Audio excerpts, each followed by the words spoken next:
Hi, my name is Madison White, and I am a junior at the University of Missouri, Kansas City. I'm in the communications program, and I am studying to be a public speaking professor at the collegiate level. And all throughout the spring semester of 2020 and into the summer of 2020, I conducted my own personal research study over the fear of public speaking. This video is the documentation of that research study during that time period. This video is also very informal as it will be broken down into four main parts.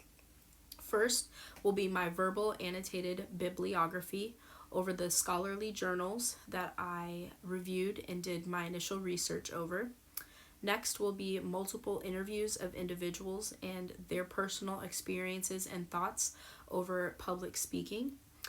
Next will be my personal thoughts and experiences with the fear of public speaking. And lastly will be the conclusion to my guided question over what are the factors that prompt a fear of public speaking. So, let's get started. Okay, so for the research portion of this, I looked at multiple different resources from scholarly journals to books to case studies, and I found that for my research question, the best resources to use were scholarly journals and some case studies. Now, I looked at a number of these during my research period, and I'm going to go over some of the most hard-hitting ones that I felt were most thorough and provided the best amount of insight. I do have some notes over here off to the side, so if you see me glance over, I just want to make sure that I'm being very thorough when I run through this with you all, because this is a verbal annotated bibliography. So my first source is a case study that was done. It's titled Metamorphosis of Public Speaking Anxiety, Student Fear Transformation Throughout the Introductory Communication course. So a Midwestern university decided to do a two-part survey on 593 undergraduate students there, ranging from freshman, junior, sophomore, senior, in the ages of 18 to 40. And the demographics were extremely broad, which I really thought was great. It had African Americans, Pacific Islanders, Native Americans, Caucasian, Hispanics, Asian Americans, so almost all the bases were covered, which I really liked and is very important when looking and evaluating a case study, is looking at the subject analysis and making sure that the results are something that can be applied to majority of the population. The bigger the case study is, as far as the amount of subjects, then the more you can apply that to a general population. If it's a smaller group, those results tend to be more isolated to that specific group of individuals. With something like this, it was pretty broad enough to where it could be generalized over a larger group of people. So it started out with 32 sections of their introductory communications course with 10 different professors. Now, I would assume that the only real variable there would be the teaching styles of the professors, and I'm assuming that the curriculum itself would stay the same. That was never specifically addressed in the case study, but that would be my best observation or my best guess on it. They did a standard procedure as far as the survey goes. So they wanted to survey the students once in the beginning of the course and then once after the course, so they could see what their anxiety levels were like. And that was the main focus of this case study, were what anxiety levels will we see in the students in the beginning of the course versus the end of the course. So in the beginning, they asked the students to participate in the program. They told them that they were able to back out at any point in time, of course, just standard procedure when evaluating anyone in a case study. They had two research questions, research question 1A and 1B. 1A was what public speaking fears will be reported by students before the initial speech, and then part B was what public speaking fears would be reported by students after the final speech. So at the beginning of the course and at the end of the course. Throughout this case study, there were a lot of different historical information that was brought to the table, which I really appreciated, because it also was able to connect the current information to the past to see what, as far as a culture, how things have changed. If, as a culture, people tend to be more communicative, or if, they are more introverted versus extroverted.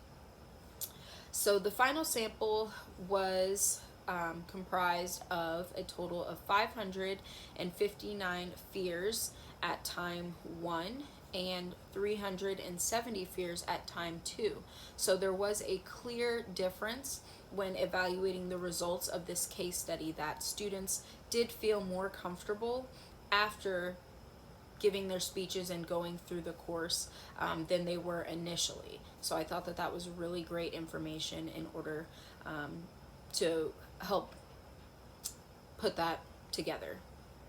This next case study was definitely smaller compared to the rest of the research that I found.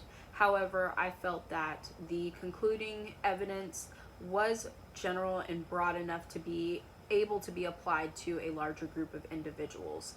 This was a study, or it was more so set up like a class activity or social experiment that a professor, Judith A. Rolls, conducted in one of her classes. She was a professor at the University College of Cape Breton.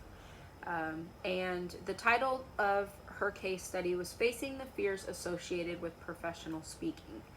Judith did a really great job of explaining that a lot of times people associate nervousness with public speaking as not being a great public speaker, when in fact everybody gets nervous. It's not even just with public speaking, but doing something outside of your comfort zone. However, it's important to realize that just because you're nervous does not mean that you are not good at doing it or you're incapable of being successful while doing that.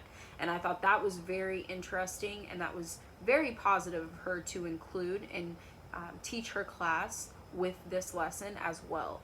So she broke the students up into groups by numbering them off 1 through 5. She then told them to brainstorm on a piece of paper different ways that people show their nervousness, or that they try to hide it in hopes that it will go unnoticed, or that they will then be a better public speaker by not being nervous. So her main goal was to get them to brainstorm the different types of ways that they hide that nervousness. Afterwards, she explained that she wanted to still make this project a group project or involve some type of group work, because just by having students meet in small groups, it helps with their communication skills, so that they're not just brainstorming a list on their own, as well as how it provides insight to others on how they hide their nervousness. And when she got down to her conclusion and evaluated her results, that was one of the things that she pointed out, was a lot of the students were very much in awe of how many other individuals experienced the same feelings they did when it came to public speaking, and that they found new ways of hiding their nervousness, or they found ways in common to hide their nervousness. And I thought that was very interesting. And so in the end, she found that they did have a better sense of confidence at the end of the class period and the end of that study, being able to have a greater understanding of those around them and be more aware of speaking in general, and when giving a presentation or when listening to an individual speak, and understanding that everyone is human and everyone gets nervous, but again, that doesn't mean that they're incapable of being successful while doing so. So I thought that was really great. Another case study that I found was titled Battling the Fear of Public Speaking, Designing Software as a Service Solution for Virtual Reality Therapy. Now, what I really liked about this case study was that it already kind of proposed a solution. Typically, case studies start with a testable question, and then the individuals create an experiment to find the results of that, or to see if their testable question is proven. Whereas they kind of already have a solution with the virtual reality. Now, in all honesty, I'm not extremely familiar with virtual reality.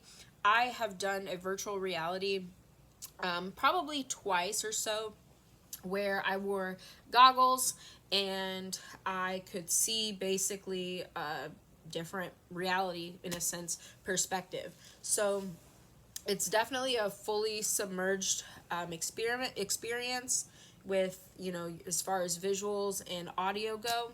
It was really good. And so I think that this would be a really good solution or therapy to helping those with anxiety, because one thing about giving a speech is that you can rehearse the speech in your room or wherever as many times as you want, but it's never going to be the full effect of being in front of the class or on stage in front of, whether it's 3 people or whether it's 50 people. You won't get that same experience other than when you're in the moment. So I think a virtual reality, it would allow people to get even closer to having that full effect. Now, in this particular study, they took 50 individuals over the ages of 25 who reported to have extremely high anxiety with public speaking, and they put them through a clinical process, and they went through 3 rounds of this treatment, and all 50 individuals reported that they had less stress after using the virtual reality once they went to give a actual speech. So I thought that was really interesting. Now, I will say that something I didn't like about this particular case study was that they only use subjects with high anxiety, and I think I would have liked to see just the average individual and how that could help, because in my opinion, if this is something that does work later on down the line, this could be something that's included in all classes at any level, or maybe it is just special circumstantial alternatives, just as how we have online classes versus in-person classes. If a student could choose to use virtual reality versus being in the class. I don't know. I feel like that at the same time, it's really exciting because it's multiple avenues that you could take this information and this technology. So at the same time, I was really excited to see their outcome. And so in the end, their hypothesis about whether or not it would decrease anxiety was proven true. So that definitely was a successful case study. Okay, so the last case study I wanted to go over was titled Fear of Public Speaking, Perception of College Students and Correlates. This one was a large case study that was done. It was done with 1,135 undergraduate students, and it was a survey, and then it was also an observation. So they surveyed the students as to their opinions on public speaking and their fear of it, what contributes, and then afterwards they actually had them present a short speech so that they could observe their body language and their behavior, because that is a big contributing factor to communication as well. So all of the undergraduate students were ages 17 to 58, so definitely a big age group, covering a lot of different bases there. And one thing that I wanted to make sure I got right here, when they examined the results, they found that 63.9% of the college students reported some type of fear of public speaking. That's 63.9% of that group of 1,100 people. That's a very large amount. And like I said, you can easily apply that to the general population of being able to say that a lot of people fear public speaking and that it's not something that many people are comfortable with.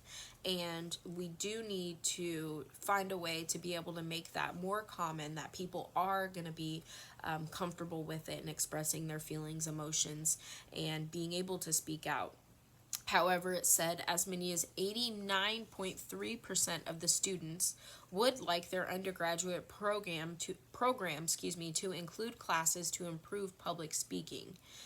This was very shocking to me that 63% of college students are fearful of it, yet 89% want to get better. And I think that that says a lot about the educational system and that generation, that age group, that people are shy from it because they don't feel confident, but are very open to wanting to take classes and to get better at that. Now, what else I liked about this was that they also concluded that a large chunk of that group, that 89%, about 63% of that group said that a lot of their fear stems from social acceptance and that they want to be accepted and they don't want the audience to look at them and feel as though they're incompetent or that they're not educated on what they're speaking about. And so I found that to also be a huge contributor and very interesting with this case study. There was one thing that I was not very pleased with this case study, and that was really just the method. It was a random sample, but at the same time, I think it was also just what was convenient at the time. I don't think that they really did a good job of branching out as far as the demographics go. I think the age range they hit spot on, but other than that, that was it. They said majority of the study were females, so that the men in the group were about 23 and up, but about 67% of the group were female. So that's really, really biased as far as sex goes. But again, I think that that information is still very valuable as far as what people want to see in the classroom and how they feel towards their audience. So for these next interviews, I really had to stop and ask myself, at what point in my life did I find myself truly speaking in front of groups of people on a regular? And for me, that was high school. So I ventured back to my old high school and spoke with current high schoolers to see what their views about public speaking were. Check it out.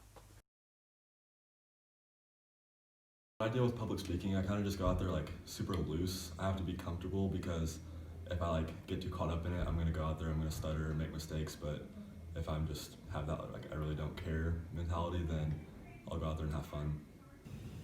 One thing I really liked about Austin's answer was that it really reinforced the findings of Judith Roll's study that I spoke about earlier on, and how everybody gets nervous when they have to public speak. It's natural. However, everybody shows it in different ways. And Austin did a really good job about explaining how he tries to go out there with the best attitude of, hey, I might mess up, but that's okay. And in the end, ends up being able to accomplish that task. I think everybody feels it on a certain level. Like for me, it probably consumes my thoughts a bit more than it should.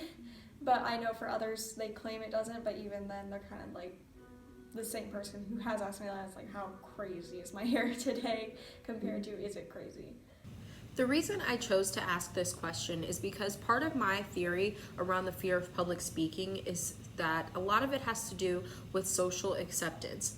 Everybody wants to feel accepted, it's natural. However, my fear is that a lot of people let that get in the way of being able to adequately voice themselves.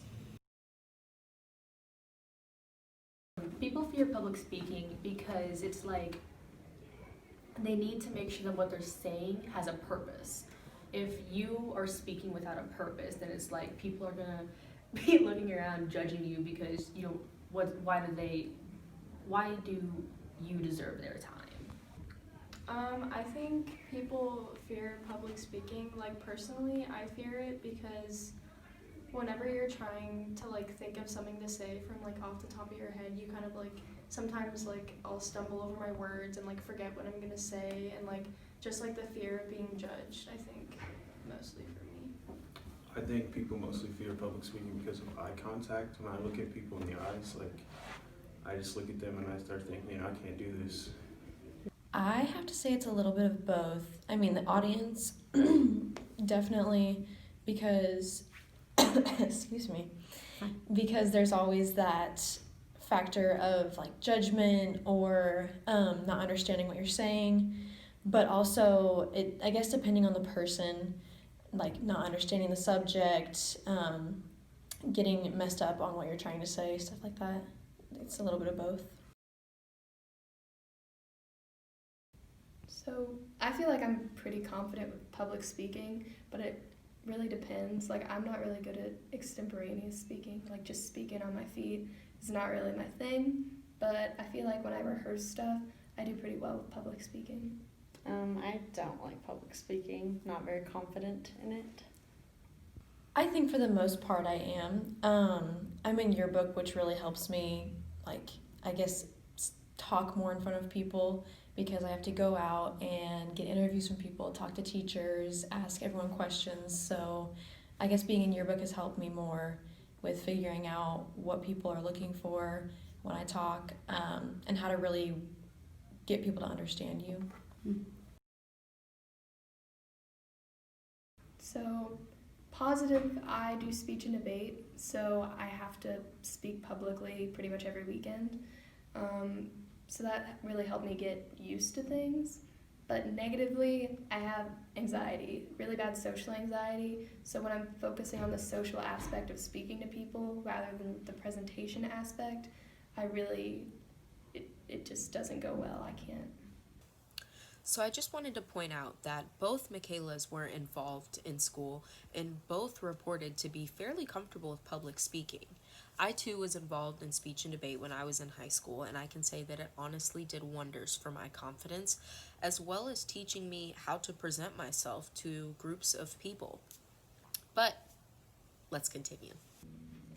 I get nervous with just like if I'm like what I'm saying, like if it's like right or correct, or like if it sounds stupid and like what everyone is like thinking about it. Like I don't want to sound stupid like when I'm like publicly speaking, but like I definitely feel better if like I'm speaking in front of people that I'm like comfortable with.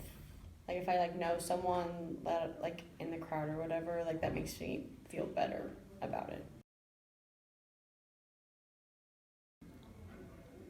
I think people fear the audience most. I feel like most people are pretty comfortable with what they have to say.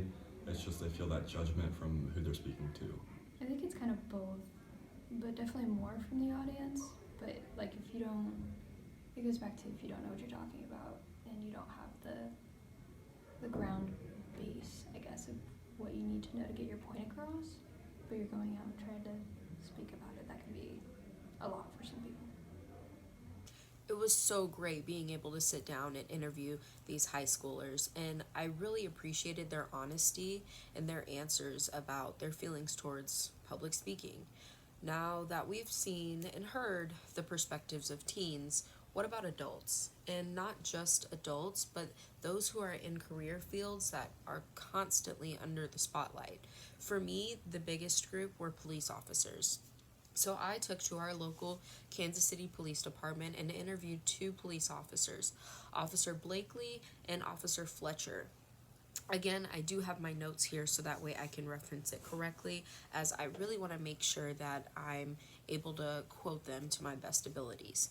So Officer Blakely was a introvert, meaning that he was not comfortable with public speaking, although he knew that it was something that he was going to need to do almost on a regular with his career. He's constantly talking to people on the street or meeting with other officers or speaking to his bosses.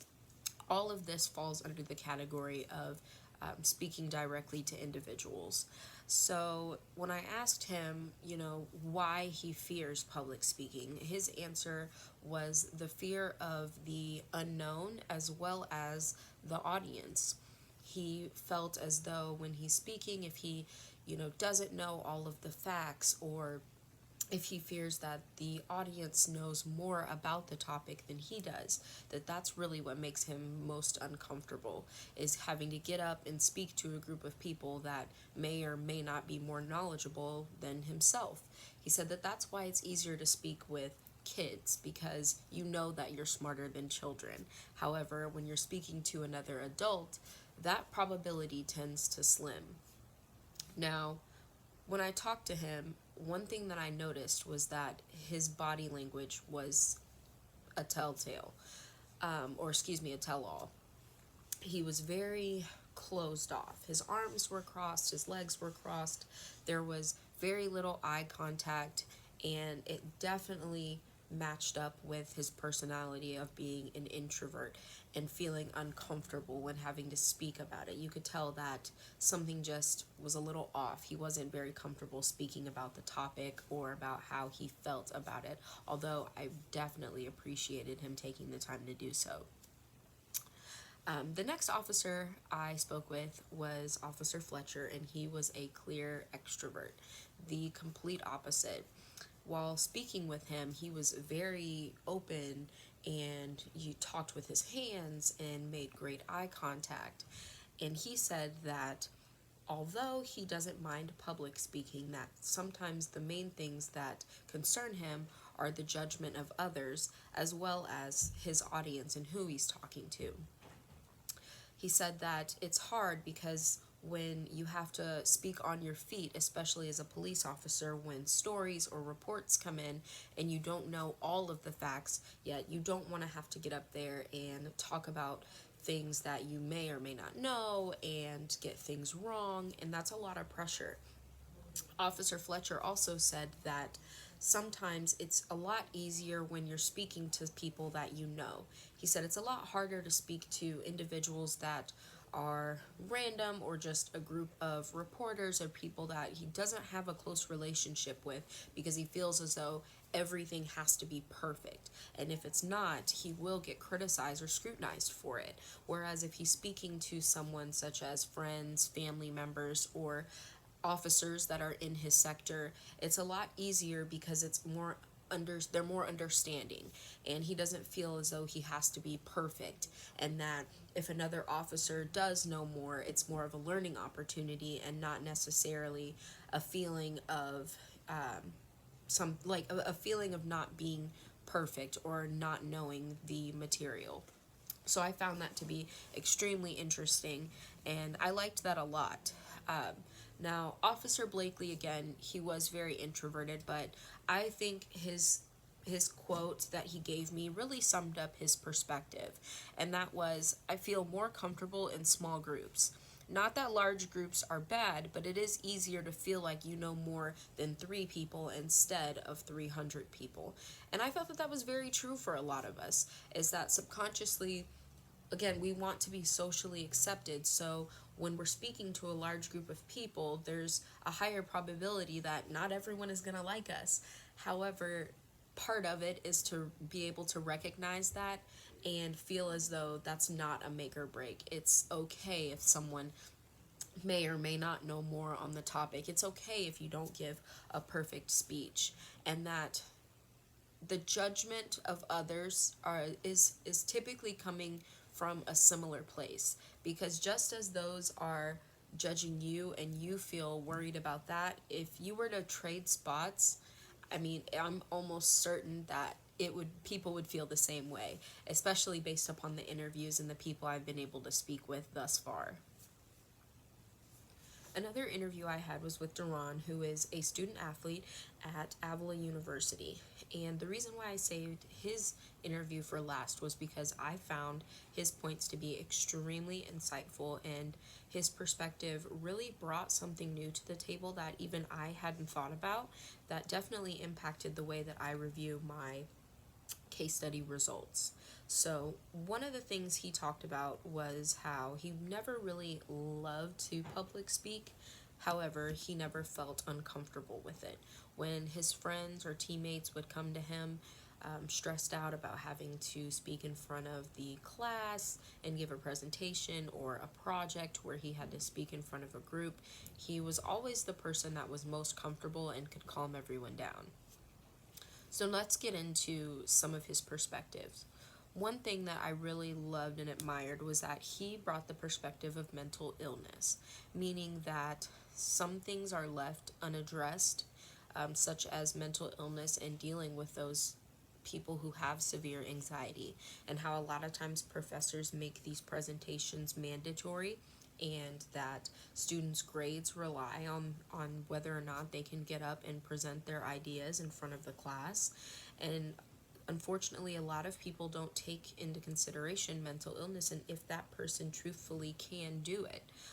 Some people have anxiety to the fullest. I have seen individuals get up in front of the class and cry. I've seen individuals that have gotten up and left because it was just overwhelming. He said that also too, it's his attributes are contributed to the way he was raised and how he was always raised to speak out and not to hold any thoughts and to be honest with his feelings. And that's why he's always been very vocal about mental illness and advocating for that. He said that some people are not mentally strong enough to speak, or they have stronger things like severe social anxiety. Now, when I asked him what plays factors into public speaking for him, he said that it was the audience. He said the audience plays a large factor as to if they care about what you're saying. Some of his tactics included starting to talk and engage with the audience while speaking, making them laugh, pointing, having good eye contact. All these things, he said, are what helps him to loosen up and to feel more comfortable in front of people. It's always great to get a positive reaction from your audience before your speech or during your speech or even after, so that way it really gives you that confidence. He says that some of his personal tactics are to really do his research before his speech if he can and plan for it, especially on things like controversial topics where it's important to have all the facts and be very knowledgeable about what you're speaking on. He said, always allow the display of your thoughts and to let the audience know that you are human. Sometimes you do lose track of your words or thoughts, and you have to take a pause in order to regain that. But that doesn't mean that you're incompetent or don't understand what you're doing or can't give the speech. He also said that social media does have a really big effect on people's skill at public speaking. He said that it's a lot easier to speak online in a comment than it is face-to-face. And unfortunately, that is what goes on a lot with that generation in that age group, both high schoolers, my own, and actually more and more adults are being seen on social media platforms such as Facebook and Instagram. And it is a lot easier to communicate over the phone or text or email than it is face-to-face to somebody. And that's something that as a society we need to progress with and try and move forward. His last thing was that his main goal by public speaking and being able to present those projects and just feel comfortable is that he wants to be an inspiration to his daughter and show her that she can voice her opinion and to not hold back due to what other people think. And I thought that was extremely inspirational, and like I said, it really changed my perspective on some things and made me really think and evaluate my final results.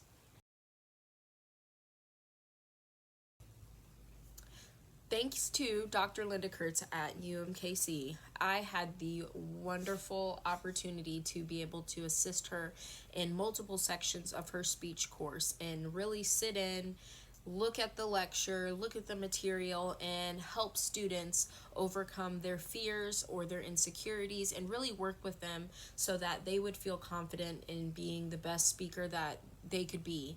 And so 3 students in particularly that I worked the most with are a young girl, Afnan, and then 2 gentlemen, Jacob and Joey. All 3 students are really great. They always gave their 110%, and it was great to see them progress as we moved along. So in the beginning, I would say Afnan was the most fun to work with. She's very extroverted, really high energy. She was a freshman, and she came in with a great attitude, which was so nice, and it was so refreshing to work with somebody of that nature. And her main struggle was believing that there was such thing as a perfect speech.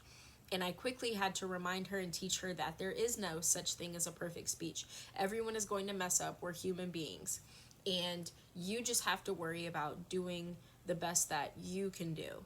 And so as the semester progressed on, her speeches became a lot more organized. I was really impressed at the way she was able to complete her outlines. That's typically something that a lot of students struggle with, is coming up with a good outline for a speech and being able to have that foundation. And as we went on, it went from me telling her, ways to improve on her outline to she was telling me, and looking for confirmation, saying things like, I know I need a catchy introduction, but at the same time, I'm trying to establish my credibility. And all of that was just something that really, really was great to see. I felt like I was really making a difference in her work, especially as she went on. And being able to then turn around and watch her give her speech to the class and use those things that I helped her recognize and develop, and using those skills, that was a lot of fun to see. Another student that I worked with very closely is Jacob. And Jacob was really similar to Afnan in a sense that he was also very extroverted. But Jacob's main concerns walking into the course was that he didn't know how to construct a proper speech, and he felt as though he rambled and spoke too fast when giving a speech, and that he would quickly lose an audience because he wasn't engaging enough. And I told him that a lot of people don't know these things and these fundamentals of a speech. And so once I really was able to sit down with him and go over the outline properly, he was able to recognize the parts of his speech and be able to make them flow. And then as far as him and his presentation, I told him that it's way, way easier to just slow down. Take a deep breath, slow down. And that the faster you talk is not the better, and that you will lose your audience if you are speaking too quickly, because if they can't follow along, they're not going to stay with you. And so when he started to actually give his speeches in class, I could see as the course progressed that his speeches were getting more controlled in a sense, and he was getting more confident and being able to adequately present himself as well as his speech and his points. And his speeches did become more engaging as the semester went on, and I was just really amazed that I could help make that happen and give him that advice that would allow him to improve immensely. The last student that I got to work with closely was Joey, and Joey was great because he was actually a flip of anyone else that I had worked with. Joey was very introverted, yet when he gave a speech, he became very lively, and it was like a whole new Joey. But his main concern wasn't necessarily giving the speech or writing it, but necessarily understanding public speaking and what that means. He really struggled trying to figure out, what parts to use, as in how to start a speech. Should I start with a rhetorical question? Should I start with a fact? What's going to be most efficient when I do those things? How am I going to really grasp my audience? I can be funny and I know myself, but the audience doesn't. And I told him that that's exactly a great point in how to turn that into a positive, is that your audience may not know you as well as your friends or your family, but in your speech, make that happen. It's okay to be vulnerable in your speech, and when you're writing something, you want to still be professional yet relatable, because if your audience can't relate to you, then you can quickly lose them. But at the same time, you still want to be able to maintain professionalism. I always use the example of former First Lady Michelle Obama. Her speeches are fantastic to me because, yes, she has a teleprompter right in front of her, like every other individual giving important speeches, especially politicians, but majority of the time you don't see her actually looking at that teleprompter and using it, because she relates more with her topic and what she's speaking about to her audience. She's speaking to the crowd, to her audience, instead of at them, and that's really important skill that is definitely needed to be able to master the arts of public speaking in a sense. And so when I give her as an example to students, I tell them, hey, when you get a free chance, go look at one of her speeches, or find someone that you love, whether it's a poet or a star in acting, and really evaluate their roles and how they portray themselves and what they do, because all of those skills can still be applied to even the smallest speeches or the smallest experiences. And so again, as we went through the course in the semester, by his final speech, he actually told me himself that he was very thankful for the time and that I was extremely helpful to him. So that was great. It was a really great experience. All right, we're here, the conclusion, the final portion to my video. As just a reminder, my initial research question was, why do people fear public speaking? And I believe that after my research and the interviews I've done and my hands-on experiences with students and individuals of all ages, I truthfully think that it's just a matter of the audience and individuals feeling as though they are more knowledgeable than who they are speaking to about that topic, as well as their purpose.